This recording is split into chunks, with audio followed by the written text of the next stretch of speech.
Father Maina Ndegwa, amini usiamini saizi vile tunabonga, aligenyeshwa. Na ujue mazee, Father Maina Ndegwa aligenyeshwa 2 weeks after kuwa amehost Rigathi Gachagua. Kwa ile event yenye alihost Rigathi Gachagua, Father Maina Ndegwa alikuwa anaambia viongozi that wanafaa wakuwe humble na pia viongozi wanafaa wakuwe honest. Mazee, usikijo 2 weeks later, huyu bazenga anakuanga na Subaru Forester. Hiyo Subaru Forester yake vile tunabonga mpaka saa hizi haipatikani. Mwili ya Father Maina Ndegwa ilipatikana kwa barabara mahali kunaitwa Kikopei, kama imetupwa. Hapo Kikopei mazee ni kama 250 meters from mahali penye chachi yake iko mazee, mahali penye alikuwa anapigia shughuli. Sasa hizi vile tunabonga mazee, masi yake ilishafanyika on Friday na tunangoja kujua results za postmortem mazee itakuwa zinasema ni namna gani. John inaonyesha in what way did Father Maina Ndegwa mazee aligenya, sababu madisi wanasema that huyu father aliuliwa mahali pengine alafu akakuja ndio mwili yake mazee ikakuwa dumped hapo hivyo mahali penye ilipatikana, ndio sasa ikachukuliwa ikapelekwa mazee on that day yenye alikuwa amehost Gachagua. Gachagua alikuwa ngameenda huko mazee, walikuwa wanafanya a fundraiser, ilikuwa ni fundraising mazee, na walikuwa wanataka kununua gari ya inaitwa aje tuseme church van. Na bado pia on that day yenye Gachagua alikuwa huko, walikuwa wanafanya 25 years anniversary. Lakini mazee saa hizi vile tunabonga jo, hivyo ndio vile story iko. Na hii story imeshtua watu wengi sana na pia inasenda wasiwasi kwa watu wa clergy, wanashangaa ni namna gani. Lakini mpaka saa hizi hakuna any report yenye imetolewa na authorities yenye inaweza point out to mbona Father Maina Ndegwa inaweza kuwa aligenyeshwa. Lakini hiyo Subaru yake mazee ndio inatafutwa, maybe itakuja ikiwa na leads zingine, lakini saa hizi hiyo Subaru ipatikani na ni huyo father. So hiyo inasemekana pengine ndio anaweza kuwa walimkuta wakiwa ndani, wakaidrive to hiyo place wakamtupa mazee na wakaingia na gari jo. Poleni sana mazee to the Catholic community mazee. Na cheki Father Maina Ndegwa siku zake za mwisho alikuwa anaambia watu wanafaa kuwa compassionate kabisa mazee. Poleni sana tena watu wa Catholic Church and specifically to familia Maina Ndegwa. So far so good mazee, sijacheki kama Gachagua amebonga, but nimecheki maviongozi wamekuwa waki-stream in mazee na condolences, yani maviongozi wa Catholic Church. Hello beautiful viewers, how are you doing? My name is Dr. Thomas and I want to welcome you back to yet another episode right now, right here on Pasha TV. If you're joining us, thank you so much for joining, and I just urge you to click that subscribe button and also turn on the notification bell icon so that whenever we upload something new right here on Pasha TV, you'll be the first one to get notified. Also, we have activated the join button. You can always join our membership. You can buy our packages. You can buy the cheapest one. To keep on supporting this channel, click that join button right away so that we can create more and more quality content. Now, reports reaching us today shows that the DCI have given out a statement regarding the death of late Father Maina, who passed on last week.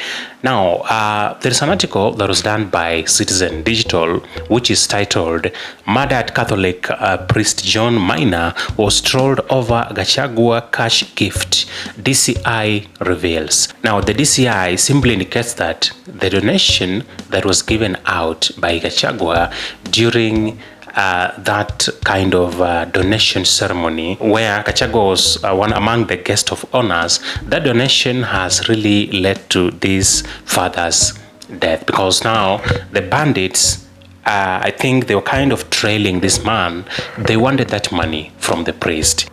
So this simply implies that the donation that Gachagua gave during that kind of donation ceremony, actually Gachagua happened to be one of the guests. So the donations that he gave are the ones that could have led to the assassination of this Catholic father, Francis. Now this simply indicates that Gachagua happened to be one of the invited guests at that ceremony that was kind of a fundraiser, and Rigathi Gachagua gave out some cash in form of donations, and that cash is what the bandits were kind of looking for, and that could have led to the death of this Father Francis. Detectives investigating the brutal murder of Father John Maina from Igwamiti Parish, Nyahururu, now allege that his assailants might have been targeting a donation reportedly made by the former Deputy President Rigathi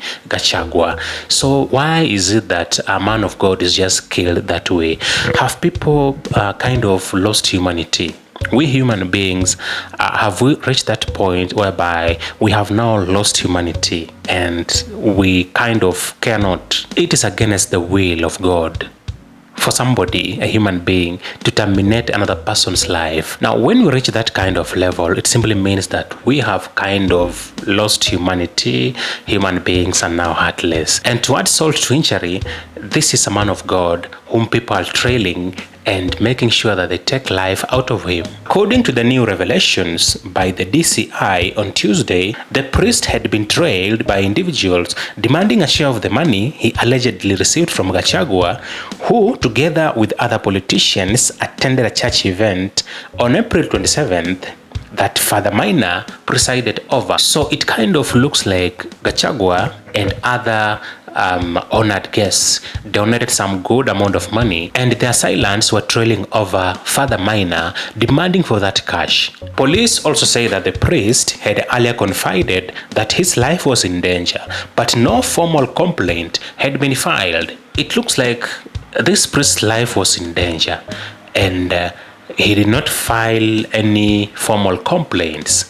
Yeah, so this story is getting complicated. It has been established that Father Maina was being trailed by some individuals who were demanding a share of the money allegedly given to him after he presided over the Silver Jubilee anniversary ceremony by former Deputy President Rigathi Gachagua, DCI noted. Further, detectives are investigating reports that Father Maina had claimed his life was in danger, though he had not reported the same at any police station. So this father kind of kept silent despite facing very many threats. This father decided to keep quiet despite his life being in danger, despite facing threats every time, every now and then.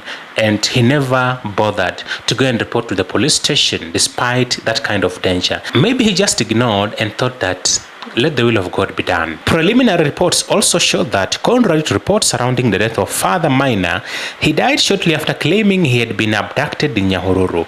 So we also had some reports that Father Maina had been abducted in Nyahururu. DCI dispelled earlier allegations that the man of the cloth was murdered and his body dumped along the Nakuru-Nairobi highway, saying that he died while undergoing treatment at St. Joseph's Mission Hospital in Gilgil. On May 15, 2025, Father Maina was discovered along Nakuru-Nairobi highway by a Good Samaritan, a motorcycle rider, near the diatomite stage with bruises on the left side of his head. He told the boda rider that he had been abducted from Nyahururu, DCI stated. The rider took Father Maina to St. Joseph Mission Hospital in Gilgil. Upon arrival at the hospital, he displayed visible injuries, including bruises on the left side of his head, which were oozing blood.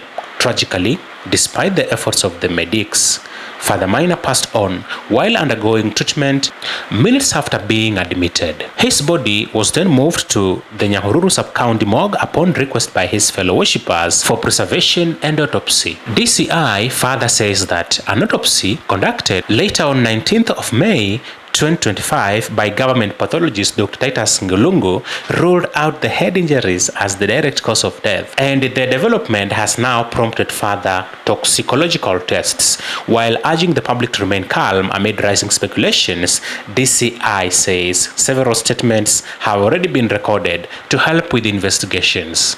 Yeah, so this case is getting tougher and tougher because now we have seen that there were some allegations that Father Maina had been abducted at Nyahururu, and also we had some allegations that at one point he claimed that his life was in danger. So all these are hearsays, and we would urge the people who are involved in doing or conducting these investigations to do them up so that we could know the real cause of Father Maina, because that could be the tip of an iceberg of what is about to happen to many other Kenyans. Because at the beginning of this month, we also witnessed a similar case whereby an MP, Charles Were Ongondo, was also shot dead by the assailants. and investigations are still ongoing. Right now, we don't have a conclusive report on what's happening. So may Father Maina's soul rest in peace. See you again on the next one. Bye bye.